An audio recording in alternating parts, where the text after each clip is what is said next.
Good morning. Good morning, everyone. Happy Wednesday. It's very gloomy here today. I don't know about where you are. It's a very gloomy day, rainy.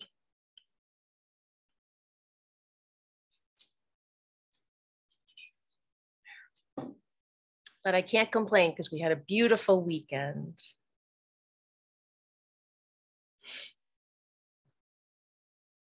I live in Hillsborough and I live on a little lake, and there's a lot of rental properties up here.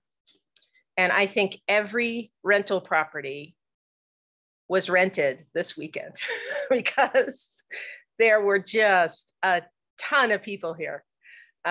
So it was fun though. Lots of little kids swimming in the lake. Unfortunately, we also had lots of fireworks all weekend long. Now, I enjoy a good fireworks show on the 4th of July. I do. But I can tell you my dogs do not enjoy fireworks. My dogs get very, very anxious and upset when the bombs start going off. And it was a tough weekend because it all started Friday night. So we had fireworks Friday night and Saturday night and Sunday night and Monday night. So it was tough. It was very tough. Yeah, if you would go ahead and type your name into chat for me, if you haven't already. It's hard to believe it's already July, but it is. And that for us means that we're more than halfway through the course now. So just, periodically pull up the syllabus and take a look at what's left for us in the course. We really are rapidly coming towards the end of the course now. And so you'll want to make sure that you know exactly where you stand in terms of your grade. You'll want to make sure that you hand in every assignment on time from now until the end, so you can maximize the remaining points that are available towards your grade. All those good things. So far, most of you are doing very well. You're right on top of things. I'm very pleased. You've been a wonderful group this summer, because I know that asynchronous coursework has challenges. You really have to be a self-starter. You have to be very well organized, and you have to push yourself. You have to push yourself to get work done and get it done on time. So today in laboratory, we're going to be talking about ultraviolet light and how it's used as a disinfectant. We're going to examine, in fact, the effects of ultraviolet light on cultures of bacteria. And the other thing we'll be talking about is how living cells, including bacteria, have mechanisms in place to help protect themselves against the effects of ultraviolet light. You and I, for example, have both proofreading enzymes in our cells that can proofread our DNA every time it gets replicated. And we also have repair systems. So if the proofreading enzyme finds, for example, a potential mutation in your DNA, you have repair systems in place that can fix it before it becomes permanent. Now, bacteria, it turns out, also have proofreading systems and repair systems. So we'll be talking a little bit about those today. I see your message, Lisa. No problem. I'm glad you made it. Before we get started in the lab, though, I'm just going to pull up our schedule so we can all make sure we're aware of what's coming up.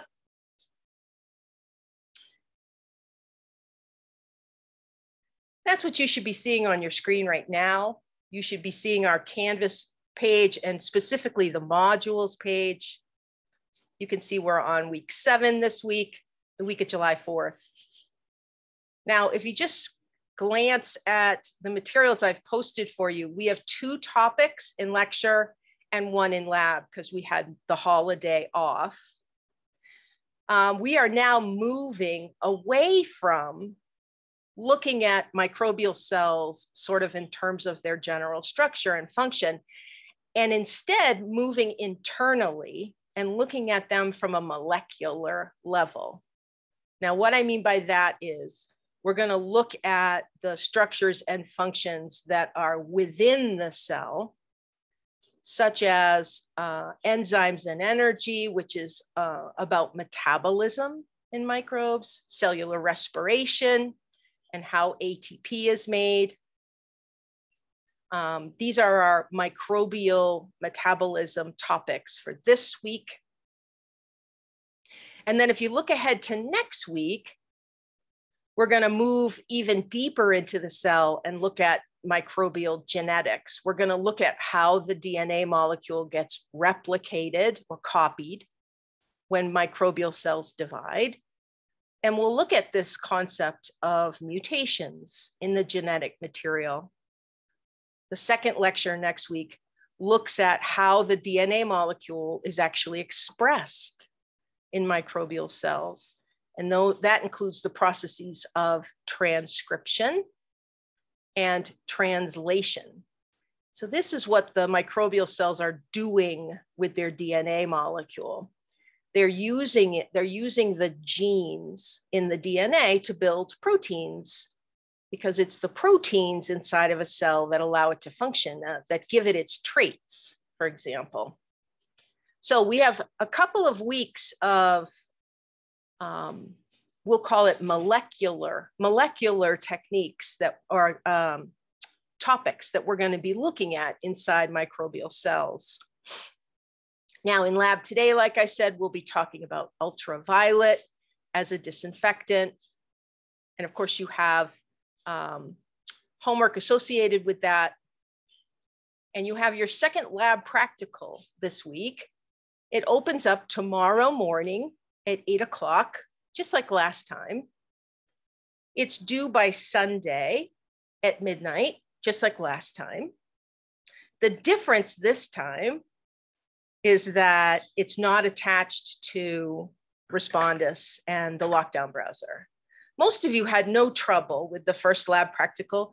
Most of you were able to open up the questions and complete the practical while you were in the lockdown browser, but there were a handful of you who experienced some problems. And again, this is just one of the things that happens when we have a whole group of students who are using different technology. We're all using different hardware, we're using different software, and you don't know about these snags until you try. And unfortunately, there was a small group of you who did have trouble going into that lab practical through the lockdown browser. So this time I am removing the lockdown browser. I'm going to trust you. You're going to be on your honor not to seek out any answers on the internet or get any help from anyone else.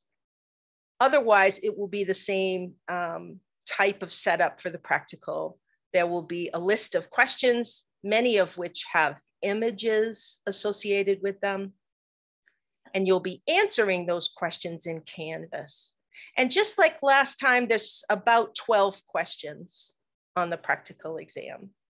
And it's going to cover all the material that we've gone through in lab since the last practical exam. So I'm just going to pull that back up right now.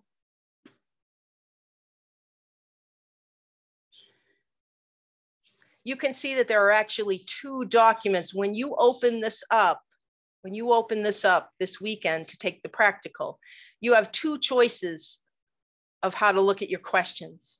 You can look at them in a Word document, or you can look at them in a PDF. All right, hopefully that will eliminate any technical problems for anybody. Once you open the questions though, once you click on this document and open the questions, you have to begin the exam. You have 90 minutes to complete it. You of course can take longer than 90 minutes if you need to, but I don't anticipate you'll need to. Most students finish this lab practical in much less time than 90 minutes. You have to submit it by Sunday for full credit. And just like last time, if you do have any problems, hopefully there won't be any, but if you do have any problems, just message me and we will figure out how to deal with those problems, okay? All right. Okay, so does anybody have any questions? Does anybody have any questions about any of the lecture material you're viewing? Any of our scheduling that's coming up? If you do, feel free to type it in the chat. Remember, you can also send me a message through Canvas if you ever have questions while you're studying. And we can work through them together.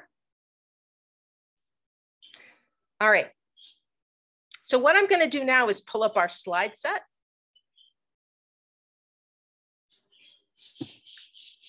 And that's what you should be looking at now.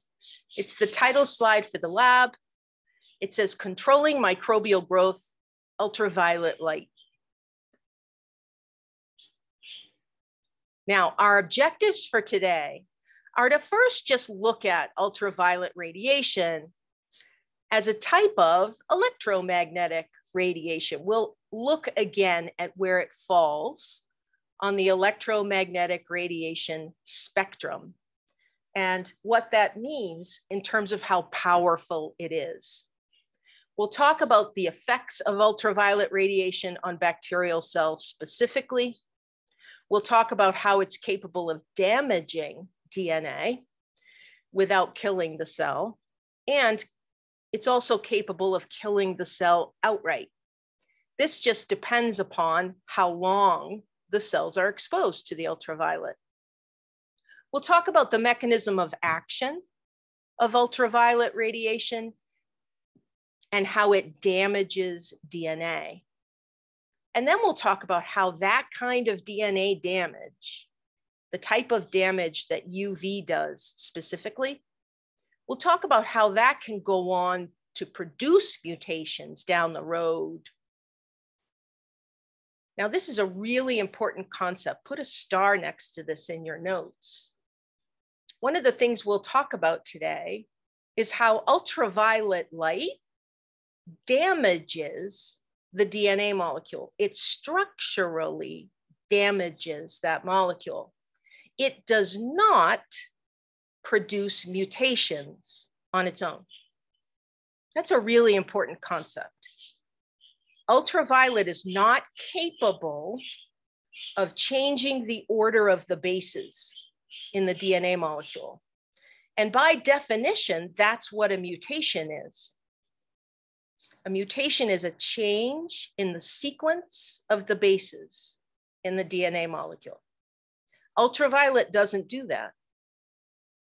What it does, though, is damage that molecule, structurally damage it. And that can be very problematic because the next time that the cell divides, the next time it divides, and it goes to copy its DNA, mistakes can get made and mutations can occur. In other words, cells are not good at replicating damaged DNA. They can't read it very well, so they don't know exactly which bases to put where. In the area of the damage, the cell doesn't read the bases very well. And so it tends to put the wrong bases and create mutations. So mutations are a secondary effect of exposure to ultraviolet light.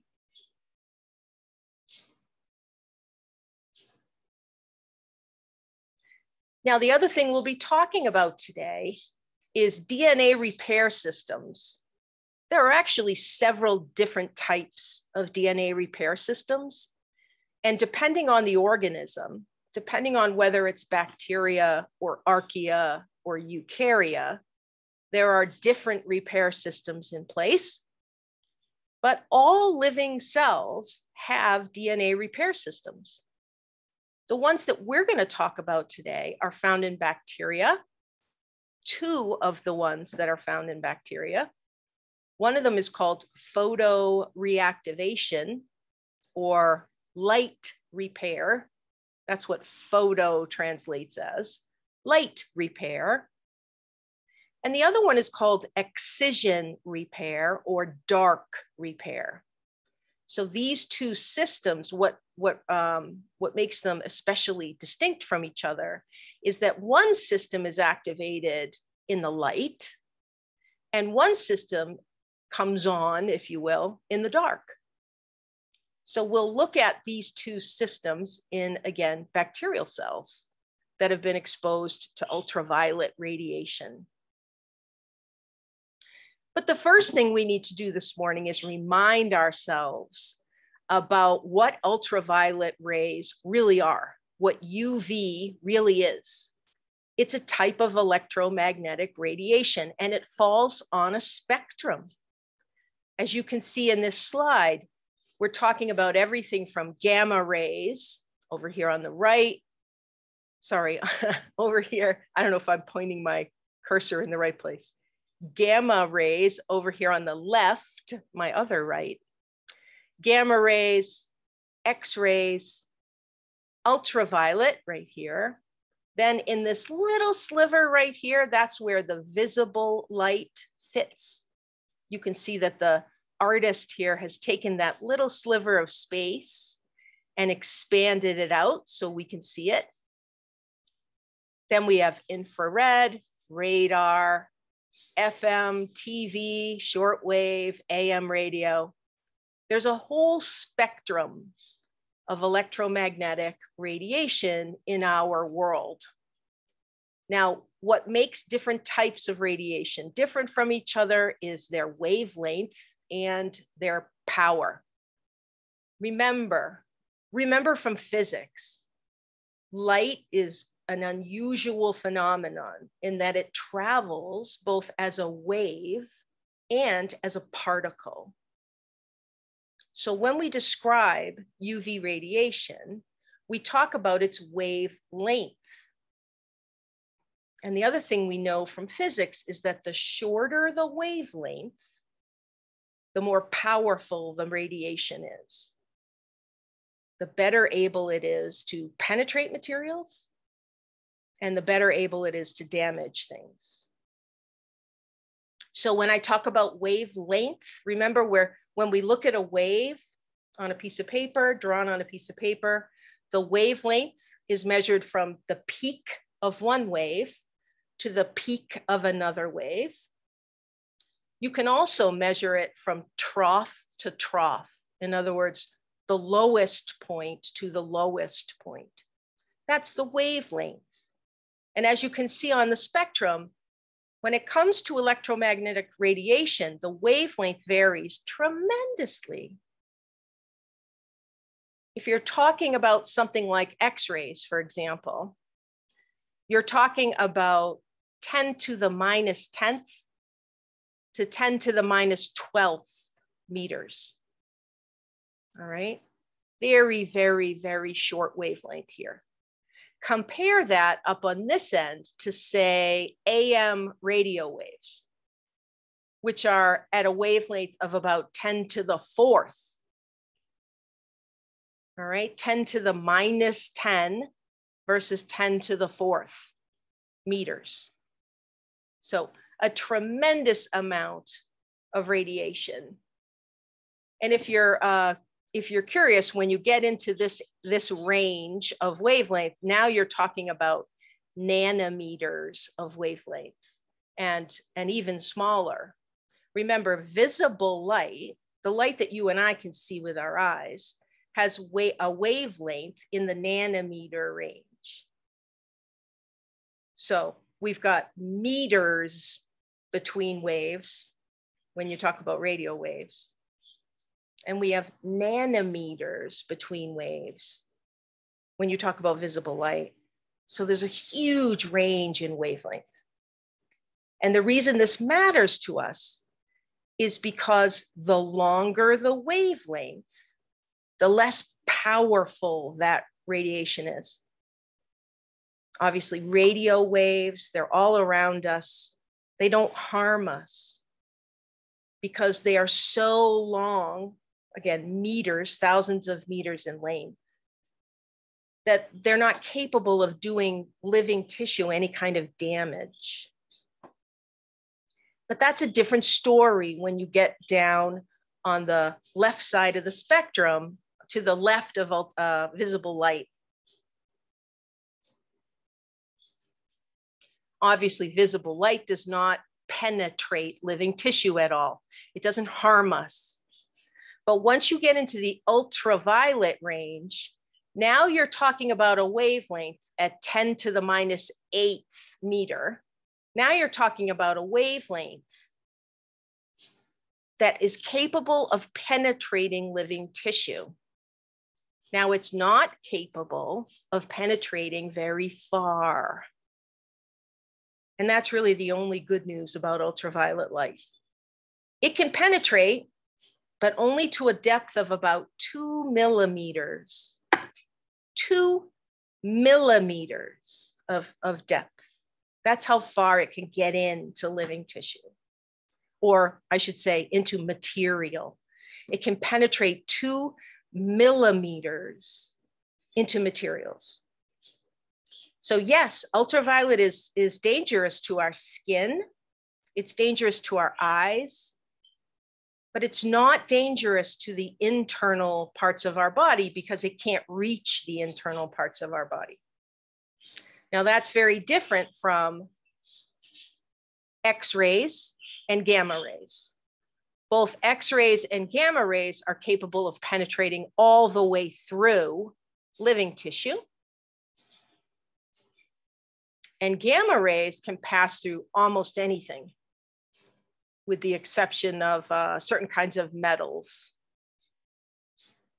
So the longer the wavelength, the less powerful it is. The shorter the wavelength, the more powerful it is. Ultraviolet sits to the right of visible light and therefore has a shorter wavelength and is more powerful. This is just another artist's rendition of this concept. You can see that the scale here, the spectrum has been flipped. So radio waves are here on the left and gamma rays are over here on the right. So we're getting shorter and shorter and shorter wavelength as we go from left to right. And the artist has drawn that for us. Nice long wavelengths over here in radio and microwaves and infrared. Here's visible light. Here's ultraviolet. Now the wavelengths are getting shorter and more powerful. Ultraviolet radiation is considered non-ionizing radiation. You may have heard that term, ionizing. We talk about it in lecture.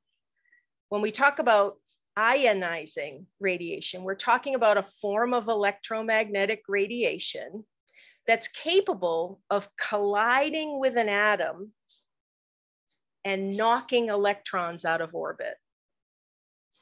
In other words, colliding with an atom and creating an ion, creating a charged atom. Ultraviolet light is non-ionizing. It's not capable of doing that. It's not powerful enough to do that. X-rays can do that, and gamma rays can do that. But UV light can't do that. It's not strong enough. So it's a non-ionizing form of radiation. Now, when we look at the wavelength, it ranges from about 15 to 400 nanometers. All right, remember we said visible light is also in nanometers. But visible light has a wavelength between 400 and about 700 nanometers. So we're talking about a shorter wavelength when we get to ultraviolet, and that means more power. We can break this range up. We can break this range from 15 to 400. We can break it up into segments and talk about each segment separately, because depending on the wavelength, there's more or less energy associated with it. For example, any ultraviolet radiation wave, particle wave, that falls between 15 and 200 nanometers in wavelength, that is absorbed by molecules that are floating around in the air. So 15 to 200 nanometers, that's pretty short. That's a short wavelength. That would be very powerful, right? Very powerful. We don't even encounter that ultraviolet though, because it gets absorbed by particles that are floating around in the atmosphere. So it never even reaches us here on Earth. And that's actually a good thing, because that's the most powerful type of UV. Now, from 200 nanometers to 290, this is a kind of ultraviolet called UVC. If you've ever picked up a bottle of sunscreen and read the label, you'll notice that sometimes the label talks about being effective against UVA or UVB or UVC. They're talking about these categories of ultraviolet light. So UVC is ultraviolet radiation that falls between 200 and 290 nanometers in wavelength. And this kind is biocidal. What that means is it kills living things. This wavelength of ultraviolet light, this is the wavelength that is optimal for absorption by DNA. So this is the wavelength that will be absorbed by the DNA molecule the best. And therefore, it can create the most damage. This is the type of ultraviolet, UVC, that can kill cells. Now, I've got a little note here about seeing a figure. You can go ahead and ignore that. Just cross that out. We used to use a laboratory manual in this course that we're not using right now. So you can just cross that out. UVC is biocidal. If cells get exposed to it for a long enough time, they'll die. And the reason they die is because their DNA molecule gets so damaged, it can't even function. And remember, the way DNA functions is it gets expressed, it gets used to build protein. And if your DNA molecule is so damaged that all of your genes are just mutilated, you can't make protein from them and the cell's going to die. That's UVC.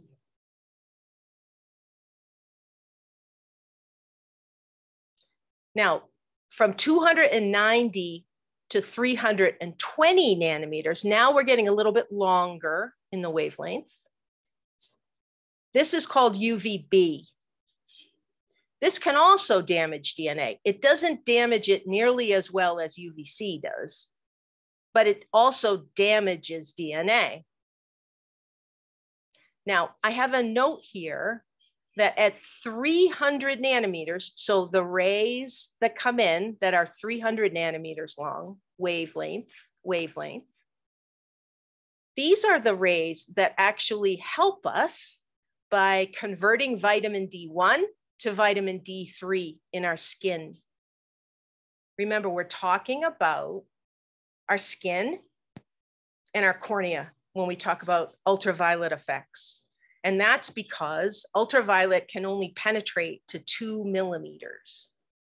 So in your skin cells, in your epidermis and your dermis, you have the ability to convert an inactive form of vitamin D to an active form of vitamin D. And it happens when those ultraviolet rays that are 300 nanometers long in their wavelength, that's the amount of energy that's needed to convert vitamin D1 to vitamin D3. So that's why you'll hear people say that a little bit of sun exposure is actually good for us.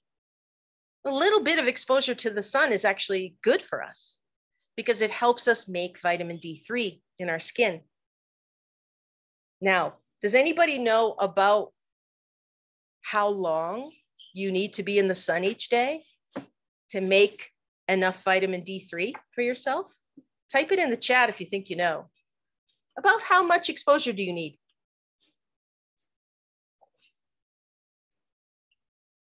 Should I be going to the beach every day? I would like to go to the beach every day. Lisa's got it. Sarah's got it. It's right around 15 minutes. 15 to 20 minutes is a great estimate.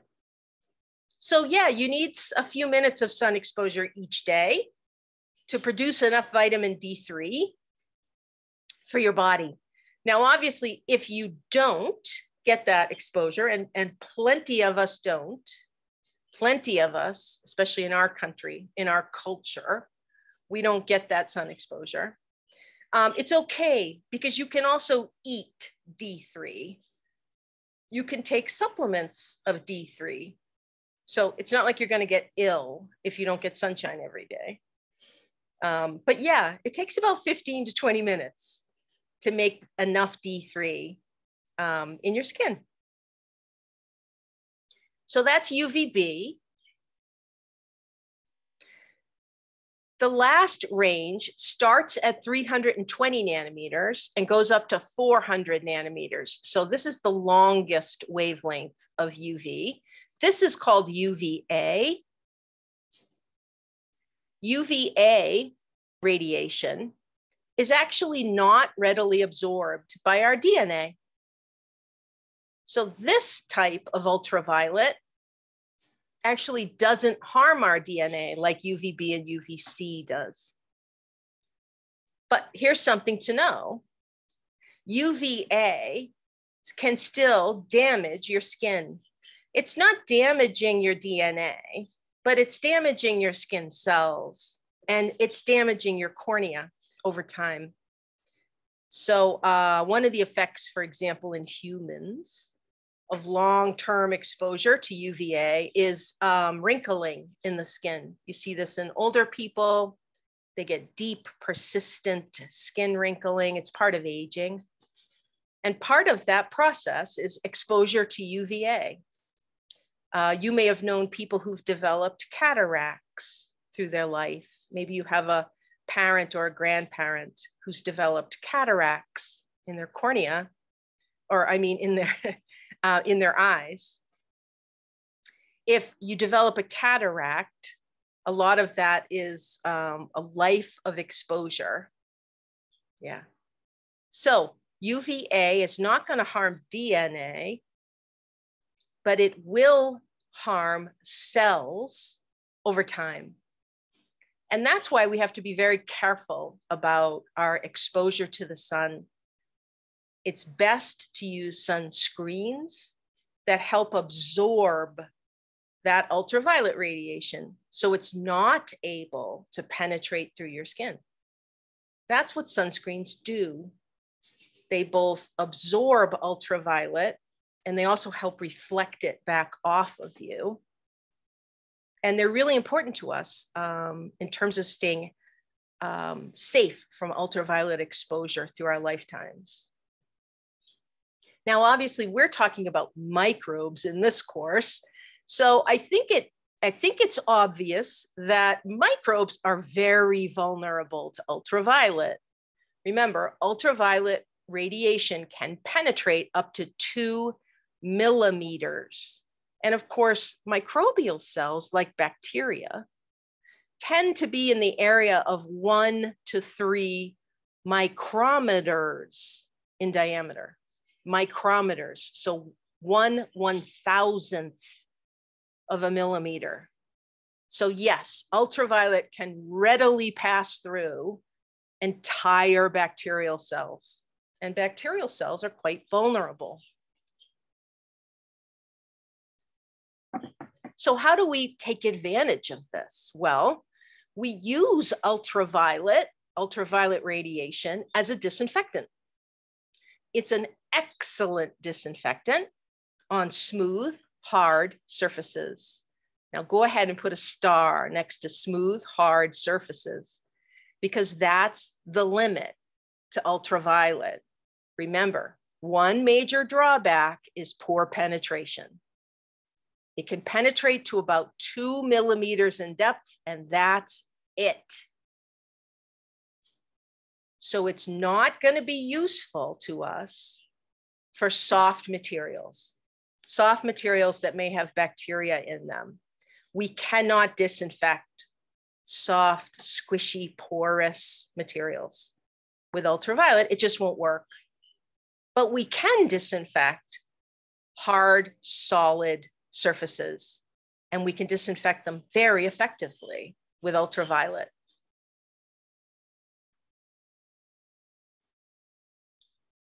Ultraviolet exposure, remember, is going to damage DNA in any cells that are sitting on those smooth, hard surfaces.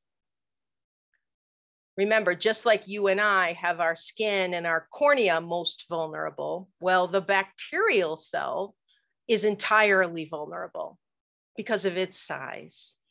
Ultraviolet can penetrate bacterial cells and other microbial cells very readily. The other thing to remember that I haven't mentioned about our cells, if you've taken anatomy and physiology, you know that in part in your skin, as part of your integument, you have a pigment called melanin. And melanin is a pigment that's able to absorb ultraviolet radiation. Melanin actually provides us some natural protection from ultraviolet because it, again, absorbs it. So when you see someone, I like to remind students of this. When you see someone walking around who has a beautiful deep tan, and they told you that they got that tan at the beach, remember that the sign of a tan, the reason that person gets tanned is because they have a lot of melanin in their skin cells at that time. And that is a sign that they've been exposed to a lot of ultraviolet light. So culturally, we need to get away from the idea that a tan makes us look healthy and sun-kissed, because in reality, a tan means that you've been exposed to too much ultraviolet light and your skin has been damaged because of that. So yes, that's my little PSA for the morning. Take good care of your skin. Tanning is a bad idea. It's a bad idea. If you feel the need to get a tan, then use one of those self-tanner creams or something like that. Don't go out in the sun with the purpose of getting tanned, because it's not good for your skin. Now, microbial cells, unlike you and I, they don't have melanin. They are completely vulnerable to ultraviolet damage. Remember, there are two things that come from exposure to ultraviolet. The first is that the DNA gets damaged, and that's going to impact the health of the cell. And if enough DNA gets damaged, the cell is going to die. And enough damage, this concept all depends on how long the cell is exposed to UVC and UVB. Let's take a minute now and talk about exactly what ultraviolet radiation does to our DNA molecule, or to the DNA molecule. On this slide over on the left, you're looking at a drawing of a double-stranded helix of DNA. The sugar phosphate backbones, as we call them, are these gray and white ribbons. And then these colorful bars that are coming across, these represent the 4 bases in DNA: adenine, guanine, cytosine, and thymine. Remember, light travels as a wave and a particle. So we're thinking about this ultraviolet ray right now as a particle, as a photon. When it comes and impacts the DNA molecule, it's going to specifically have its effect on the thymine base. The structure of thymine is such that when it impacts with an ultraviolet ray or photon, any place in the DNA molecule where 2 thymine bases are sitting side by side, UV exposure will cause them to bind to each other, creating what is called a thymine dimer. Now take a look at the drawing. In this drawing, the yellow bars represent thymine. And right here, you can see 2 thymines that are side by side in this one strand. So they're side by side in one strand of DNA. And when ultraviolet exposure occurs, what happens is those 2 thymines bind to each other. Normally, thymine binds with adenine on the other strand. The adenine is shown in green. So we have a T and an A here, and then a T and an A next door. When this region gets hit with ultraviolet, the 2 thymines let go of the adenine and bind to each other. And what you've got now is a piece of damaged DNA. I think the drawing really shows it well. This is no longer a nice, healthy double helix of DNA. We've had a breakage here. We've had a breakage between the base pairs when that thymine dimer was created. So this is what we mean when we talk about damage to the molecule. This is not a mutation. Mutations are changes in the order of the bases. This is damage. This is structural damage. Down here over at the bottom, you can see another artist's drawing of a thymine-thymine dimer. Remember, this is 2 thymine bases that are located side by side on the same strand of DNA. And when they get exposed to ultraviolet, this happens. They bind to each other side by side. That kind of a structure does not belong in DNA. Now, ultraviolet damage is one thing, but that damage can lead to mutation. If you have a cell that gets exposed to ultraviolet and suffers that thymine-thymine damage, those dimers are formed. When that cell is getting ready to divide, the next time that cell prepares to divide, remember, part of that process involves copying their DNA molecule. When a parent cell divides, it has to copy everything that's inside of it so that each new daughter cell gets her own copy of everything, including the DNA molecule. So as the enzyme travels along each strand of DNA and copies it, remember, it's going to do that by creating or matching up complementary bases to each other. Take a look at this drawing. Imagine that this is the DNA molecule over here on the left. This is the DNA molecule inside of a bacterial cell. Very small DNA molecule, to be sure. It's a double helix. We have 2 backbones here, and then we have bases jutting off. A is going to bind with T. That's a complementary mix. And C is going to bind with G. Complementary base pairing. Now, we haven't talked about this yet, but when cells copy their DNA, what they do is they separate the two strands, like you can see here, and they use each strand as a template. In other words, where there's an A in the template strand, the cell will match that up with a T. So it'll build a new strand of DNA on each of the old strands. And by the end of that process, you get two new molecules of DNA. You started with one and you end up with two. And each of the new molecules has one old strand and one new strand. And when everything goes well, the cell divides normally. Each daughter cell gets her own normal DNA molecule. The problem is, if there are thymine dimers present in the DNA, it's going to be really hard to copy these old strands. The enzyme that does this work, the enzyme that replicates DNA, when it gets to the dimer place, it's not going to know which base to put down there, and it often puts an incorrect base. Now you've got a mutation,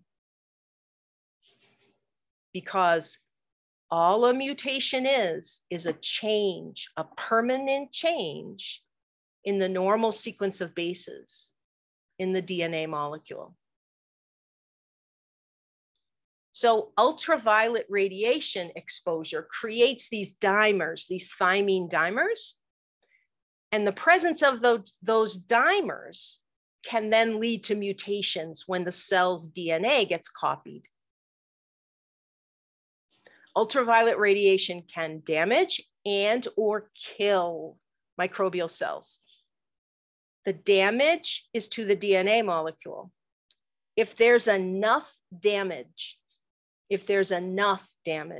all the way through that DNA molecule, the cell is not going to be able to survive. It needs its DNA to be in the right structural form so that it can express it, so that it can make protein from the genes in the DNA. If those genes are damaged with thymine dimers, it can't use them. It's not going to have the proteins it needs, and the cell is going to die. It all depends on how much exposure the cell gets. Now, remember, DNA damage, like dimers, can be repaired. That's good news. That's good news for you and I, and for microbial cells.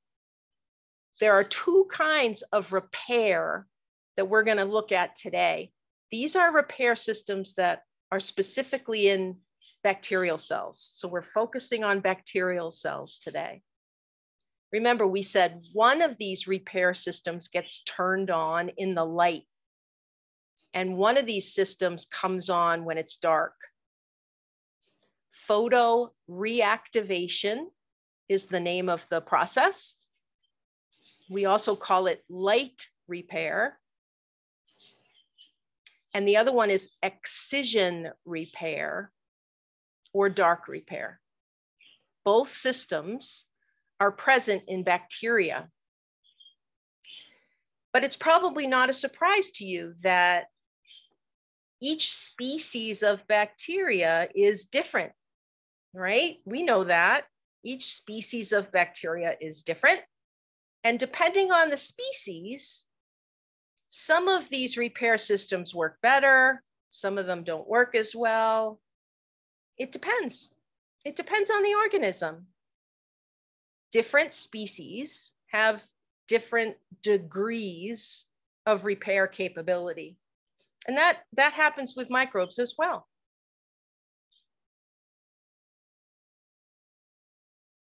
Now, let's look at how these systems work. In photoreactivation or light repair, light that's shining down on the microbial cell. So we're talking about light in the visible wavelength, regular old visible light.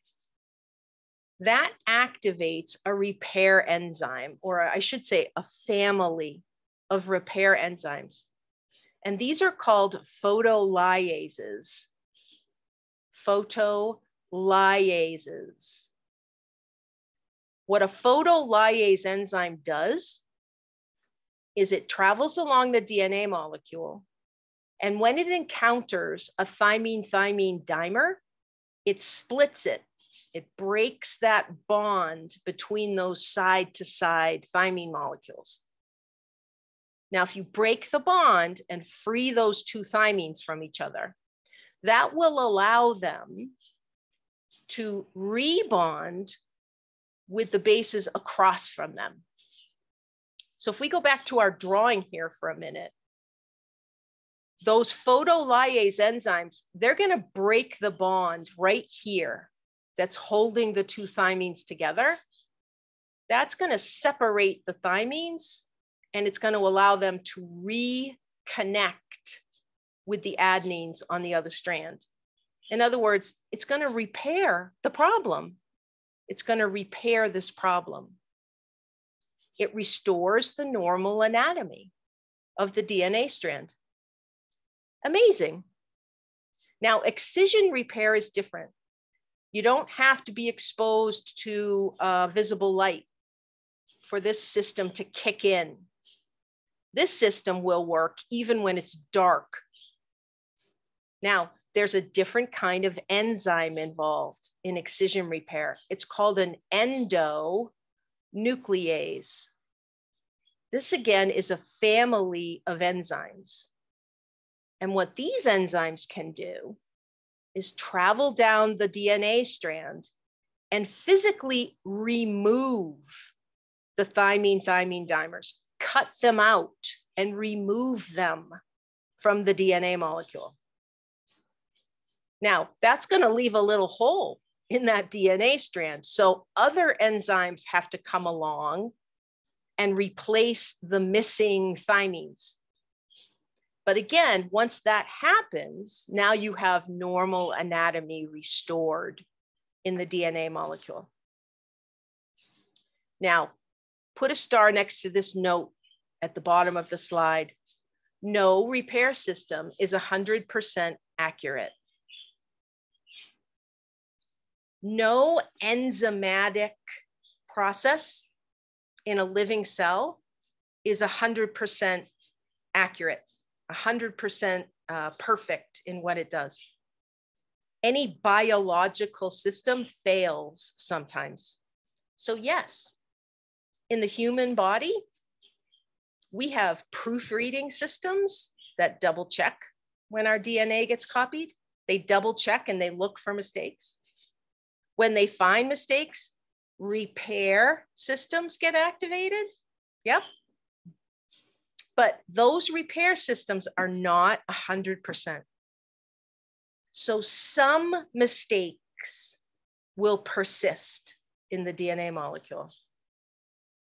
And that's how mutations occur. That's one of the ways mutations occur.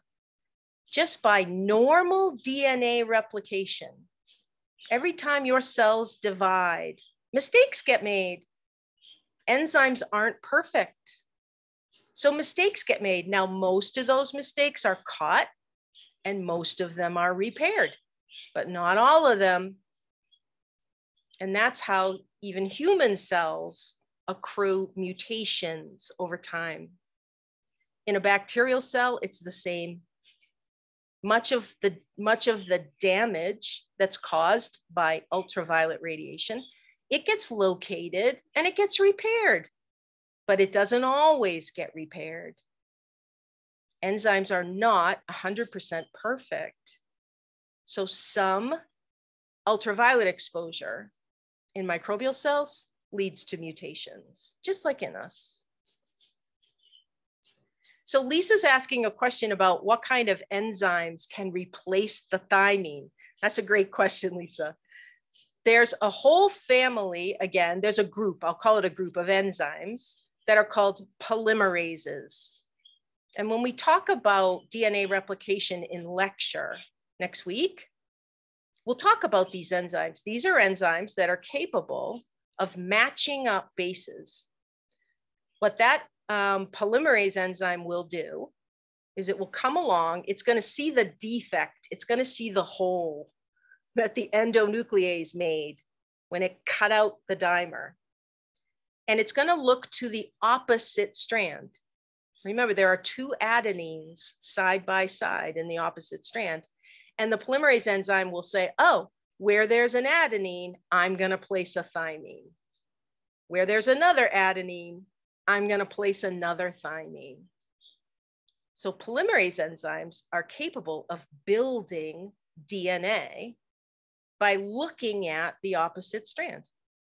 They match up complementary base pairs. It's very cool. And like I said, we're very lucky as living things that we have these systems in place, because most of the damage and the mutations that occur in our DNA get repaired. Obviously, not all of them, but most of them.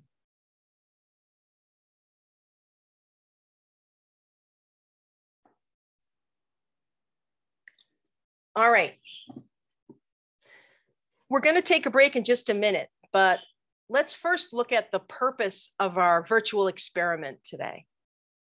In this experiment, we're going to expose bacterial cells to ultraviolet light, and we're going to expose them to two different time periods in order to see what happens. What's the effect on survival of these bacterial cells? We're going to expose them for 30 seconds, some of the cells, and for other cells, we'll expose them to 60 seconds. Now, that's not a lot of exposure, is it? That's not a lot of exposure at all.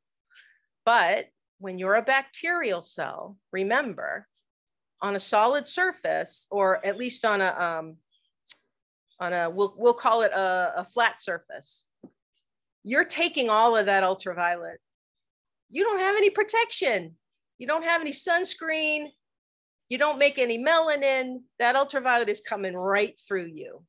So poor little bacterial cells, they don't need a lot of exposure in order to be damaged or even killed by ultraviolet. Now, we're going to run this experiment in duplicate. We're going to make 2 plates for each of our experimental groups, because we're going to take those cells that we expose and we're going to put them in the incubator, sometimes in the light and other times in the dark. In other words, we'll turn a light on during the incubation for one group of cells, and we'll make sure the other group of cells is in the dark, because that will, or we'll say should trigger the light repair and the dark repair in those different groups. We're going to look to see if those repair systems work and how well they work.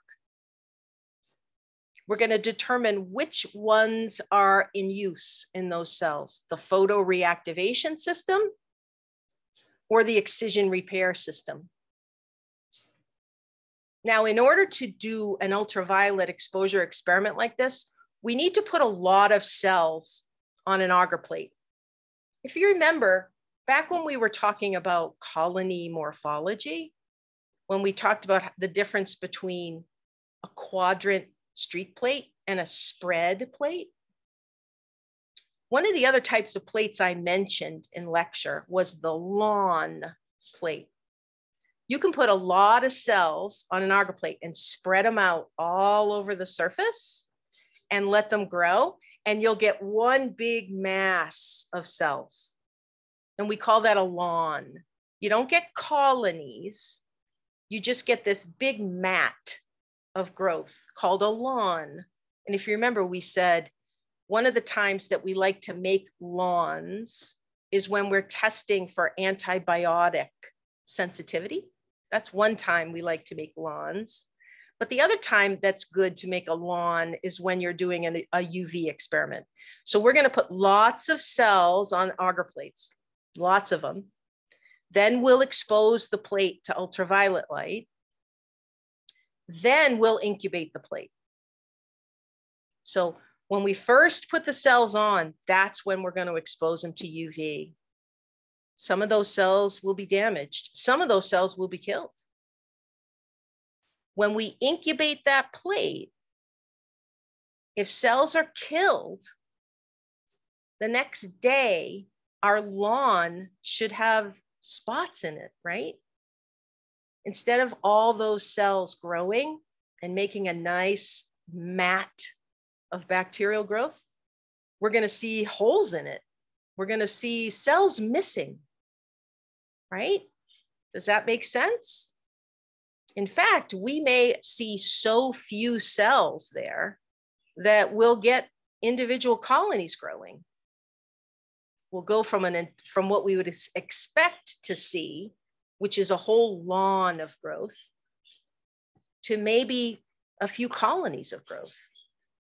You'll only get a colony if the cell survived, if the cell was normal enough that it could grow and divide. You'll only see a colony if a cell was repaired. You won't see a colony if a cell was damaged so badly that it can't divide. It just can't. It's not healthy enough. And of course, you also won't see a colony if the cell was killed outright. So that's the technique we're going to use. We're going to see what kind of an effect we get. We're going to expose for 2 different time periods, 30 minutes for some of the cells. Sorry, 30 minutes, 30 seconds for some of the cells, 60 seconds for some of the cells. And we'll put some in the light while they incubate and some in the dark while they incubate. All right, my dears, I'm going to let you take a break right now for about 5 minutes. So it's just about, I think I have 10:02. So we'll pick up again at 10:07. Okay. So go get yourself a cup of coffee or something else, something refreshing, and we'll see you back in 5 minutes.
All right, everyone.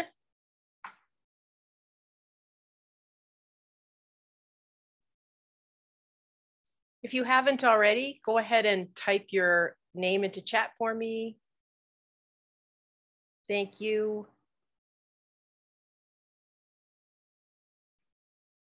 All right. So let's get started with our virtual experiment.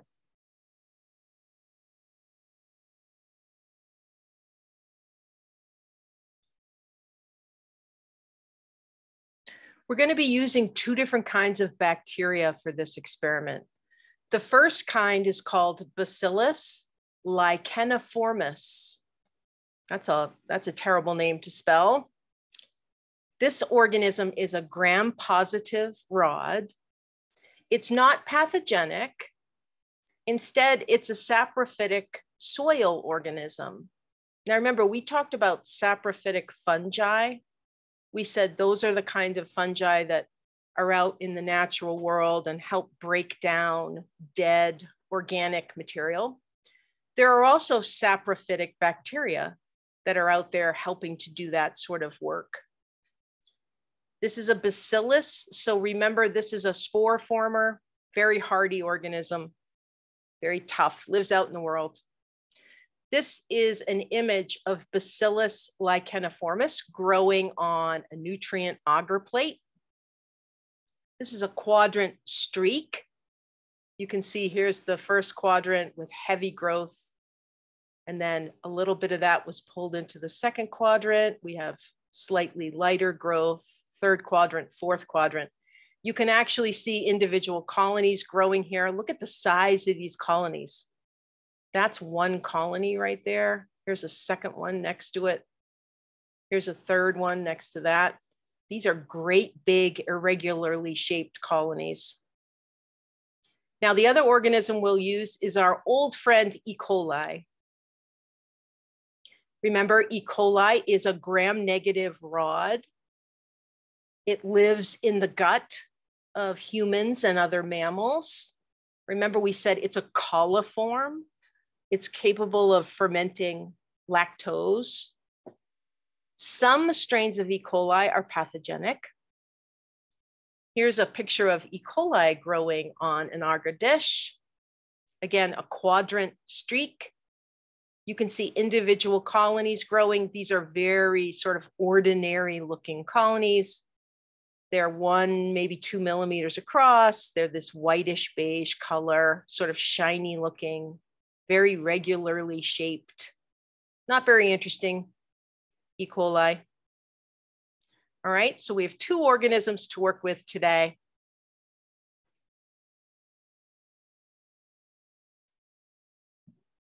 What we're gonna do is we're gonna take 4 nutrient agar plates and we're gonna divide them in half. And what we'll do is we'll spread out our different organisms on these plates. We'll put enough cells on to make a lawn. 1/2 of each plate will be exposed to ultraviolet. And the other half will be a control for us. What we'll do is we'll simply cover half of the plate before we put it underneath the ultraviolet light. When you're doing these experiments in the laboratory with ultraviolet, it's very easy. You simply take a piece of paper, just like computer paper, and you lay it on top of half of the dish. For this experiment in the laboratory, we actually used index cards. We laid index cards on top of the dishes to cover half. That way, half of the plate got exposed and half of the plate was protected. It's very easy because ultraviolet light has such poor penetration. The other thing you have to do when you're studying ultraviolet exposure is you have to take the cover off of the plates. Think about that. You have to take the cover off. You spread these plates with bacterial cells, and we actually put them in a little chamber. I'll show you what it looks like, that we can shoot ultraviolet through. But you've got to take the Petri dish cover off, because if you don't, the ultraviolet can't get through it. It can't penetrate through the cover because it has such poor penetration. So again, ultraviolet, it's very limited in its effectiveness as a disinfectant because it hasn't got good penetration.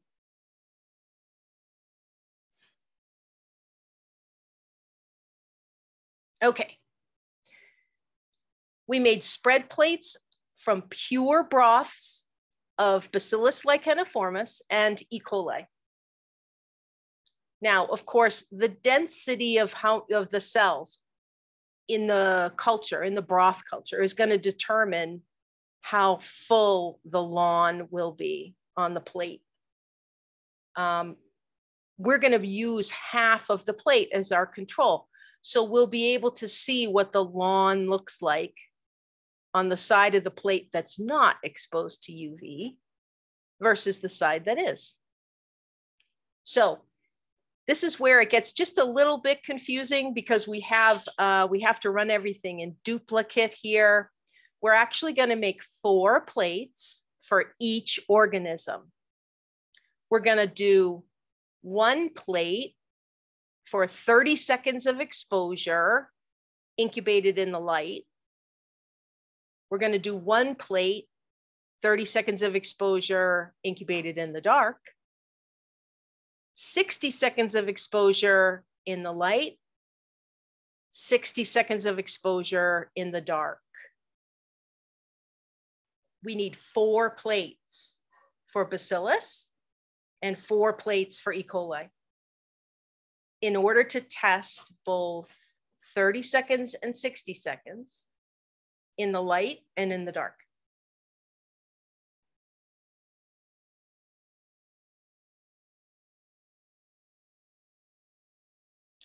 So here's how you do this. down here on the lower right, this is what an ultraviolet box looks like, as we call it. So it's literally just a metal box that has a window cut out on the top to fit an ultraviolet lamp. So this beige looking device here that's plugged in, this is just a lamp that makes light in the ultraviolet range. You can see there's a place for you to look into the box here. And there's protective UV coating on this, on these glasses, if you will, this eyepiece that allows you to look into the box. We always have to be very careful when we're working with ultraviolet light because it can harm us. So we take the lid off, we put our plates in here, and we turn the light on and we expose them for either 30 seconds or 60 seconds. And inside the box, we take each plate and we cover half of it with, again, in this case, just an index card. Remember, you have to take the cover off, and you're free to use something as thin as an index card because that will be enough to keep the cells on this side of the plate from getting exposed to ultraviolet. We took a broth culture. We put an aliquot out onto an agar plate. We made a spread plate with a hockey stick. We then exposed it to ultraviolet light and then incubated it to see what we would get. And here are our results. Now, for the 30 seconds of exposure, incubated in the light. On the control side, the side that was covered by the index card, we got a nice lawn. We got a lawn for both organisms.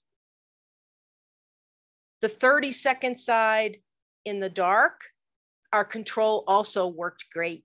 We got a nice lawn of organisms.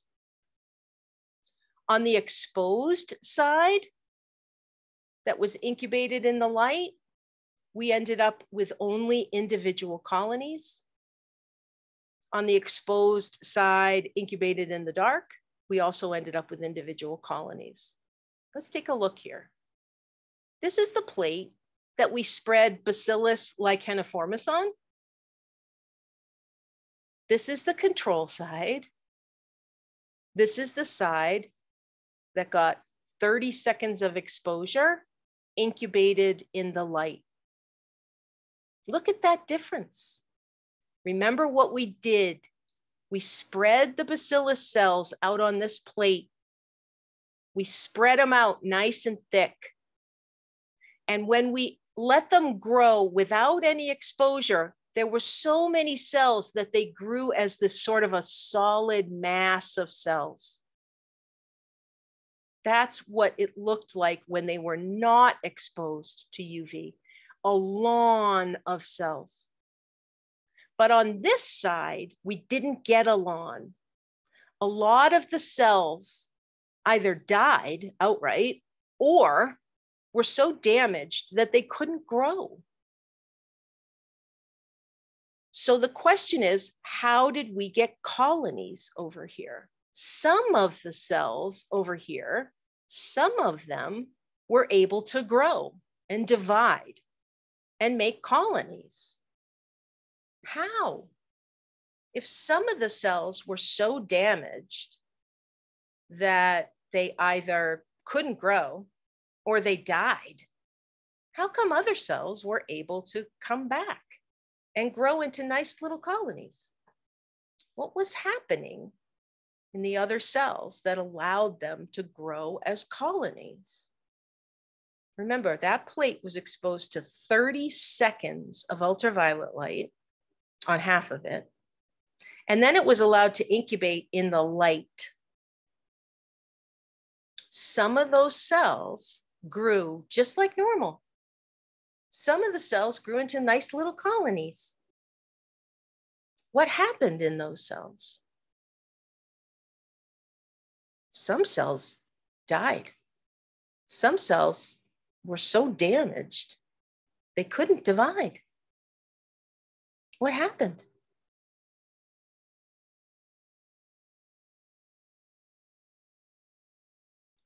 Some of those cells you wouldn't even know. You wouldn't know they'd been exposed to UV.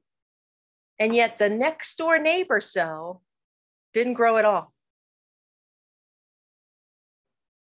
Candy's got it. Some of those cells got repaired. Yes. Some of those cells were repaired.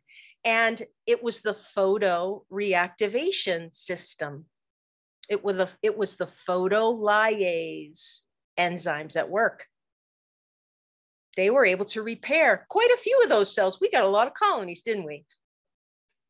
Quite a few of those cells were repaired. Quite a few of those cells were not repaired. Remember, these repair systems are not perfect. And part of what's going to determine how well a cell recovers or doesn't recover is how long they're exposed. 30 seconds doesn't seem like a long time to you and I, but obviously it was enough to just overwhelm a whole lot of these cells. They were either killed outright or they were so damaged, they just couldn't survive. But some were repaired. Some of those cells survived because there's a repair system in place. It really shows you how powerful ultraviolet is on bacterial cells, doesn't it? 30 seconds of exposure, and we killed a lot, or we stopped from growing a lot of those cells. Now, if we look at what happened in the dark, this is the Bacillus licheniformis plate that we put in the dark. Now, if you compare these side by side, you might notice that they are suspiciously similar. And that's because there was no difference between the light and the dark. It's actually the exact same image you're looking at. The reason I use the same image is because the pictures we took of the plates that were incubated in the dark, they didn't come out very good. But I can tell you that there was no difference between the number of colonies that grew in the light versus the number of colonies that grew in the dark. In other words, we found out right away that the light repair and the dark repair systems worked equally well. So it didn't matter if you incubated in the light or the dark. You got a very similar number of colonies growing on your plate. At 30 seconds of exposure in the bacillus organism, we got quite a few colonies. Quite a few of the cells were able to repair the damage using either light repair or dark repair. Repair the damage and save the cell. Let's take a look at E. coli next.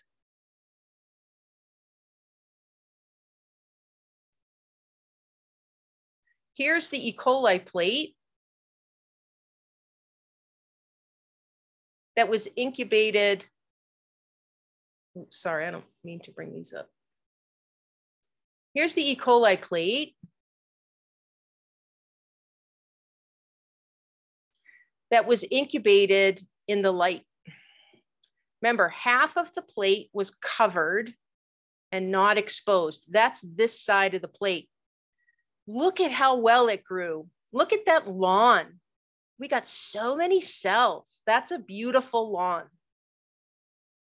All right. When the plate was streaked with cells, smeared with cells, and then not exposed to UV, it was covered with an index card, and then allowed to incubate for 24 hours in the light, we got a nice growth here. Nice heavy growth of cells. Now look at the side that got exposed.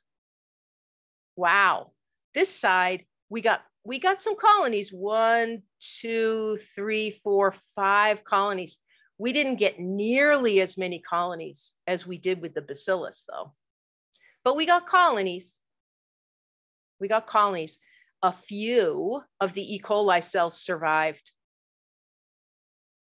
And the reason they were able to grow is because the damage that had been done was repaired.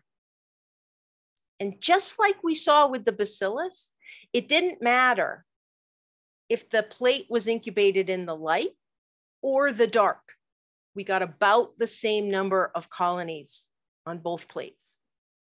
30 seconds of exposure, incubated in the light or the dark, it didn't matter. You got just a handful of colonies growing. So this is the bacillus. This is the E. coli. All right. Here's a question for you. Put your thinking caps on. How come I got more colonies on that bacillus plate than I did on the E. coli plate? How do I interpret that? Can I say, for example, that Bacillus licheniformis is better able to repair its DNA in the light or the dark than E. coli is after 30 seconds of exposure? I want you to think about what we did in this experiment. I grew some bacillus in a broth tube. I grew some E. coli in a broth tube. I took a bit out of each broth tube and I spread it around on a plate. I exposed half the plate to ultraviolet and half I kept covered. I got a lot more colonies on the bacillus side, not nearly as many colonies on the E. coli side. Can I conclude that bacillus is better able to repair its DNA? Let's think about it for a minute. Maybe I can even come up with a hypothesis. Bacillus lives out in the world. Bacillus lives in the soil, for heaven's sakes, while E. coli lives in our bodies. Bacillus gets exposed to ultraviolet light all the time, right? E. coli doesn't. E. coli is usually hidden away. I can even come up with a proposed mechanism. I could say bacillus is better able to repair its DNA because evolutionarily, it lives outside. And so it has had to learn, it has had to adapt and repair its DNA better. What do you think about my hypothesis? Bacillus, E. coli, they were exposed for 30 seconds of ultraviolet, incubated in the light and dark. That didn't make a difference.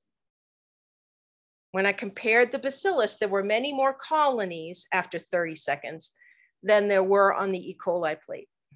Can I compare those plates? That's really my question. Scientifically, can I compare those plates and say there's more colonies on this plate than there are on that plate? What do you think? Think about statistics and the kind of things that we demand of ourselves experimentally when we make comparisons. What do we have to do experimentally if we want to be able to compare those two plates so that we could literally ask ourselves, which one repaired better? What do you think?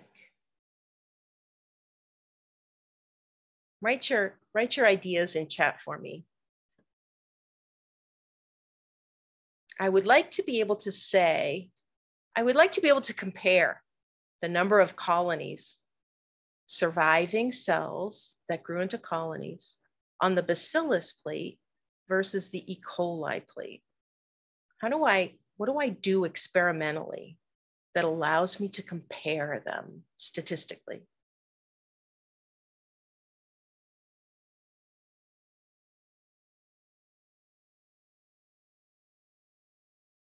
So Lisa's got an idea, and Candy and Sarah and Sop, good. What do you think? I want to be able to compare those. I want to be able to think about numbers of colonies. So Sop is suggesting first that it's always a good idea to replicate experiments. Yes, just generally speaking, Sup, you're exactly right. We don't do single replicates, we would do multiple replicates. But there's something else at play here. Sarah's making that same suggestion that we would need more samples. Yeah, you would need to replicate this experiment multiple times, certainly. But there's something else that I'm thinking of.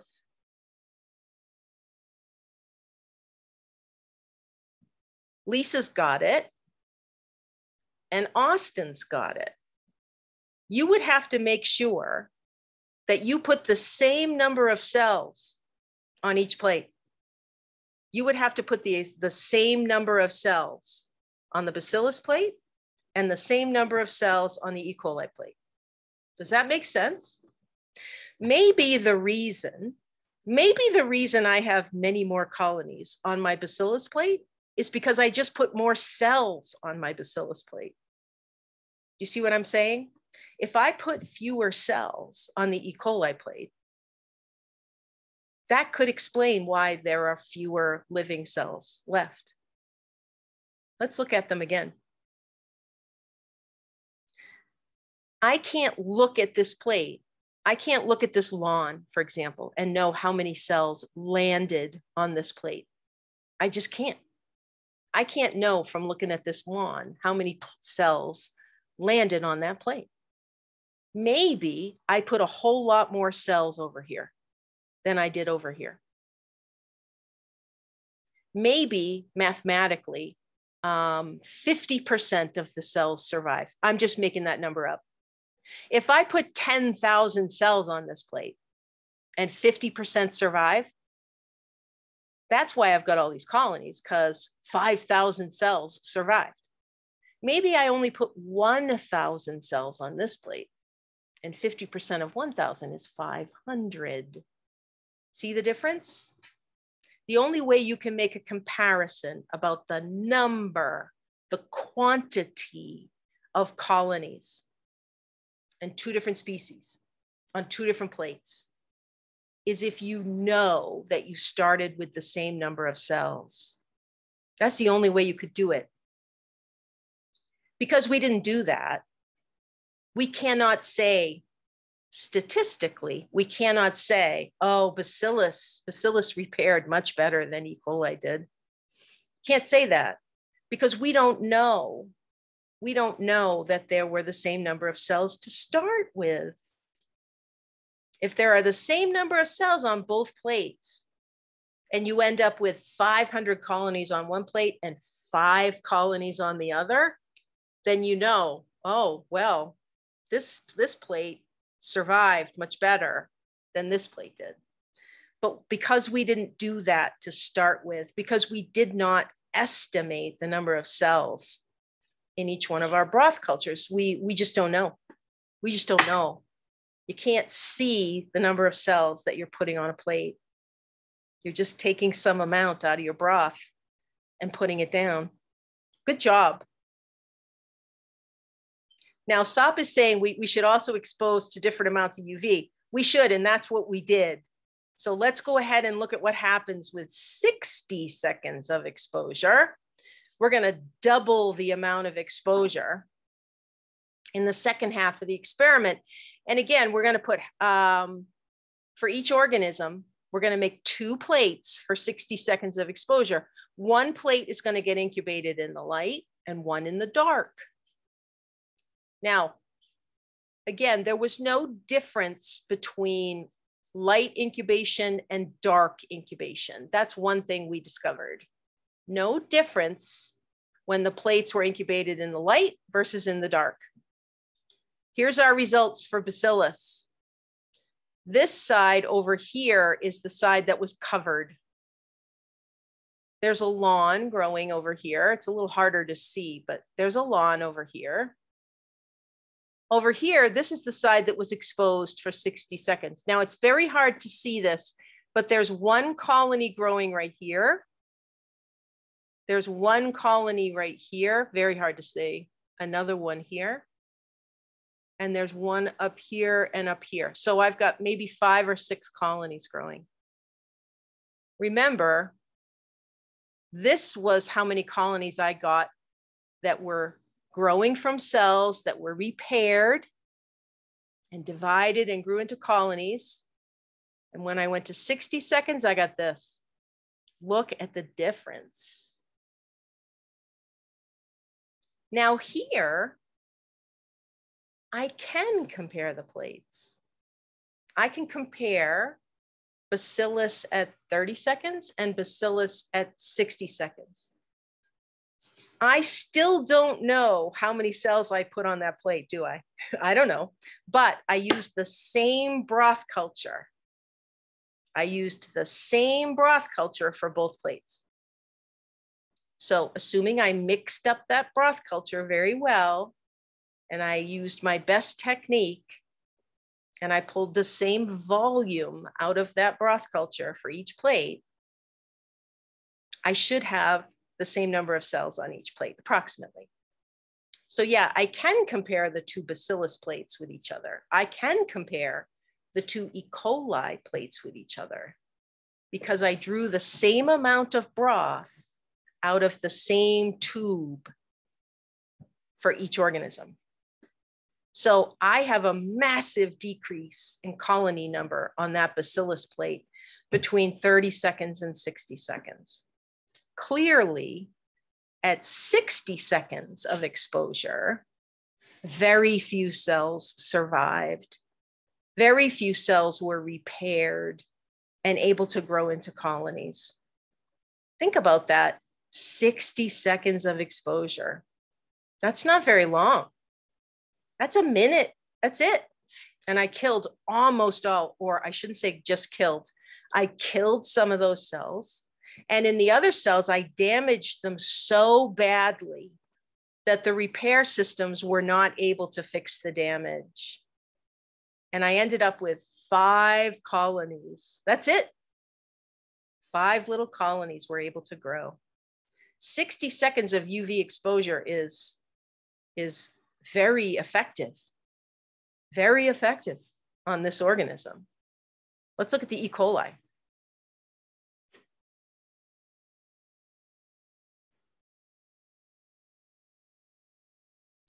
Very similar result.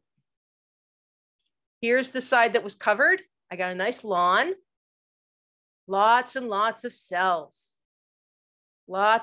growing. This confirms for me that there were lots of healthy dividing cells in my broth culture. This is my control. This is what I use to compare to this side. This is what growth I get when I don't expose to UV.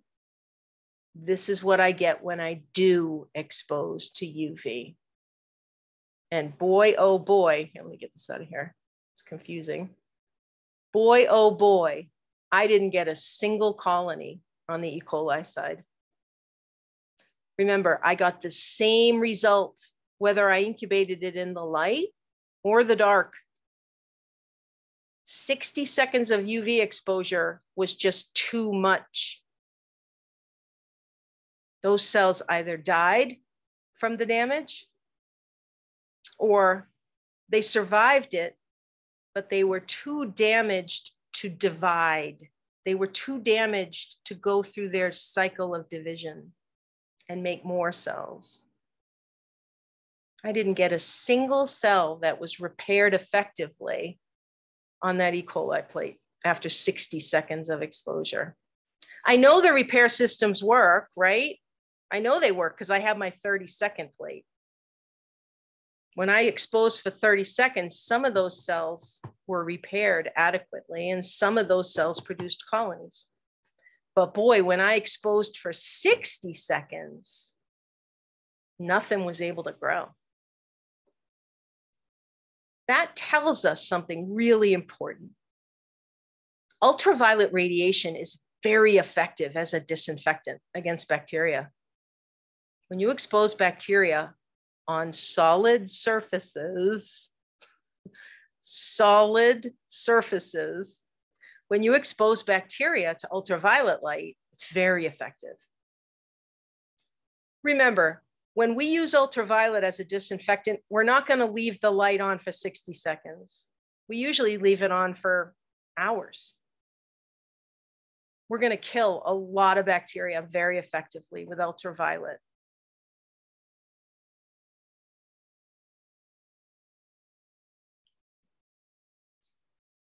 Does anybody have any questions about this? Does everybody understand? Does everybody understand what results we got?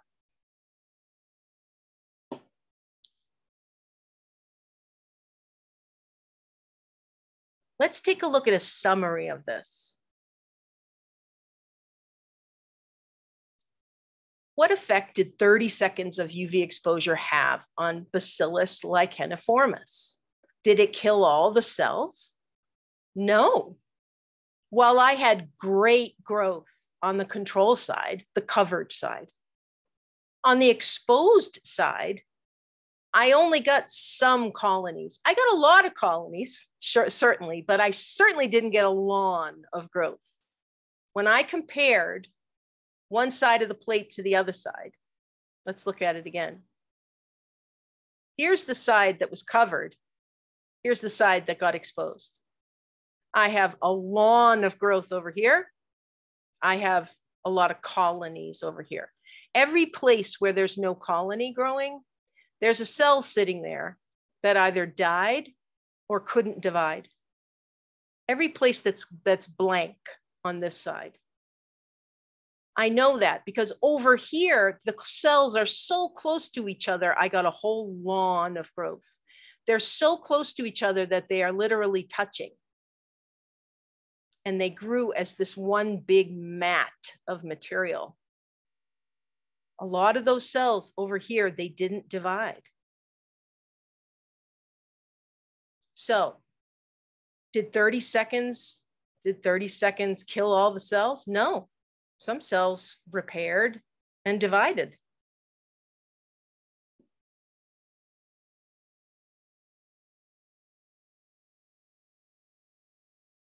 Was DNA damage repaired? Yeah, you bet.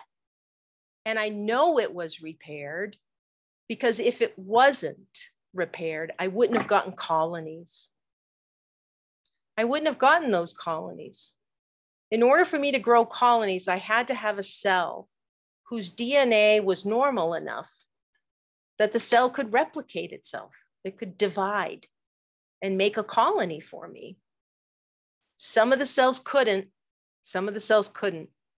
And that's why I got blank spots on the agar. Some cells died. Some cells were so damaged that they died. But other cells were able to repair. I didn't see a difference between the light repair and the dark repair. That's important. That tells me that both of those systems work equally well. The photoreactivation system works and the excision repair system works in bacteria. That's great. Would I disinfect a stainless steel workplace in a restaurant with 30 seconds of UV? Would you feel good in a restaurant if on the work surface, the worker just exposed the meat cutting area to 30 seconds of UV? Would you feel good about that? I wouldn't. No, not enough time, Lisa. That's right. No, I would kill some of those bacteria, sure, but I wouldn't kill all of them. I wouldn't even come close to killing all of them. So no, 30 seconds of time would not be enough. I wouldn't even like 60 seconds of time. I would want to double. I would want to make sure. I would want to use enough time that I felt really good that all those cells were being killed.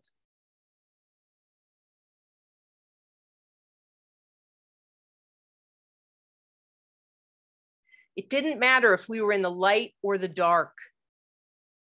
Bacillus in the light, bacillus in the dark. E. coli in the light, E. coli in the dark. It didn't matter. 30 seconds of exposure to UV, it didn't matter. The repair occurred both in the light and in the dark for both organisms. Some cells were repaired. Some cells weren't. What about 60 seconds? What effect did 60 seconds of exposure have? Did it kill all the cells? No, because if it did, I wouldn't have anything growing. I actually got 5 colonies on my bacillus plate. It came close to killing all the cells, but it didn't kill all the cells.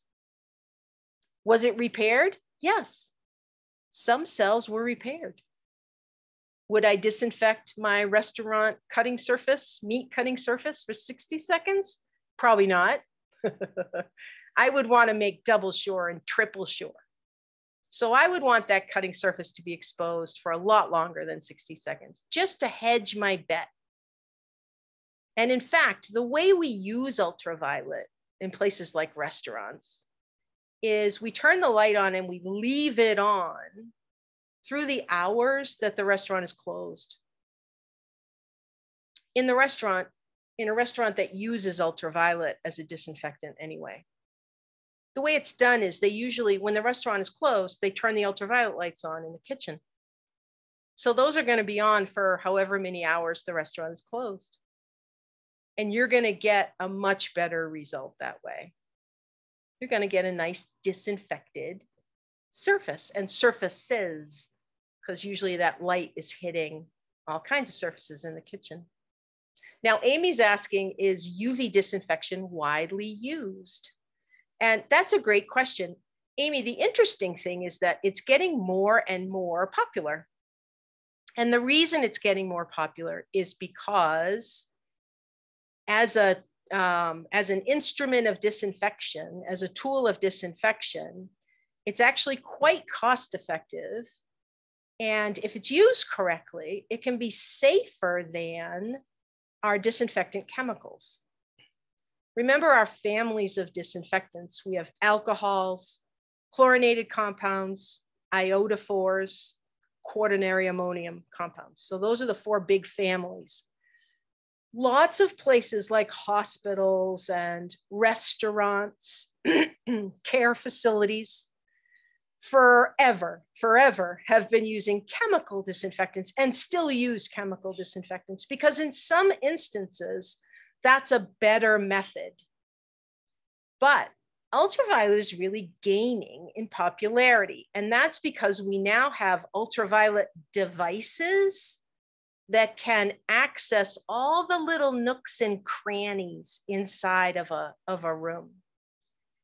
In the lecture, in the Controlling Microbial Growth lecture, I showed you a picture of what it almost looks like a robot. It's a big rolling ultraviolet unit. It has ultraviolet bulbs in 360 degrees. Basically, you roll it into the room, the patient room or the operating room.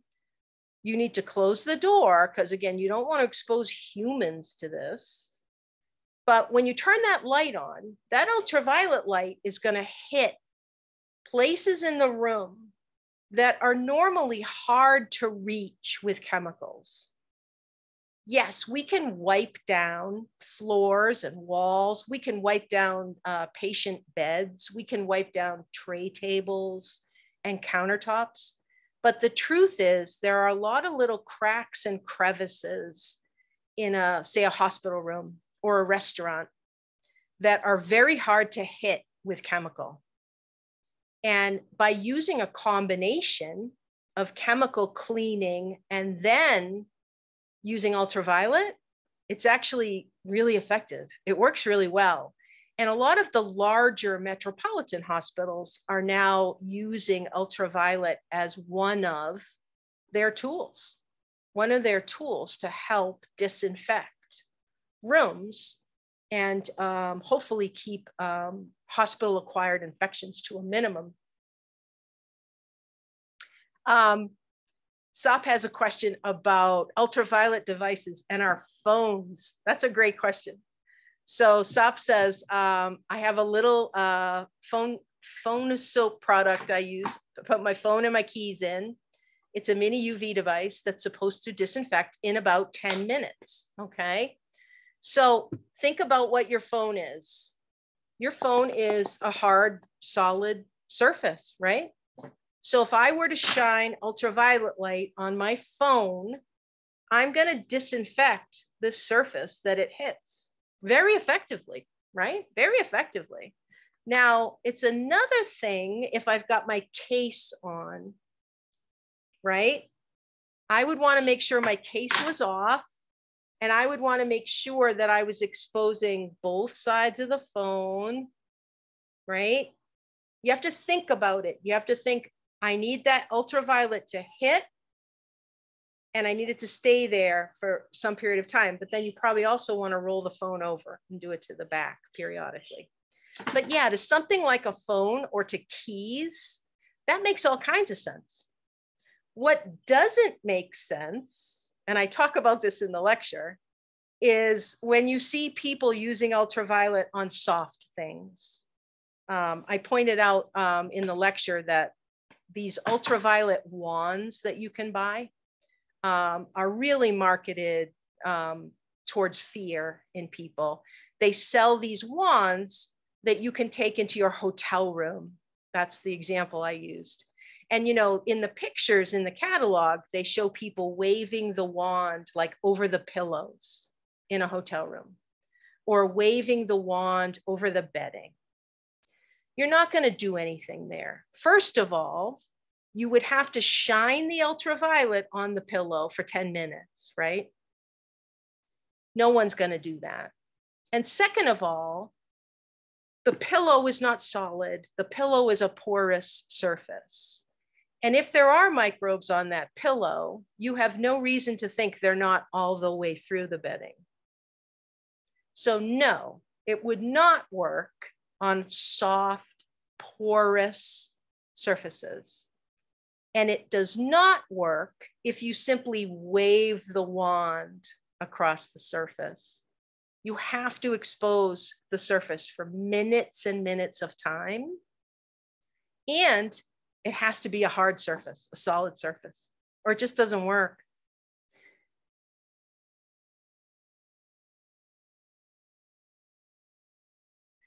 So Candy is looking at, just clarifying, Candy says there was some growth after 60 seconds on both plates. There was growth on the bacillus plate. Hold on just a second, Candy, and let me double check this E. coli plate.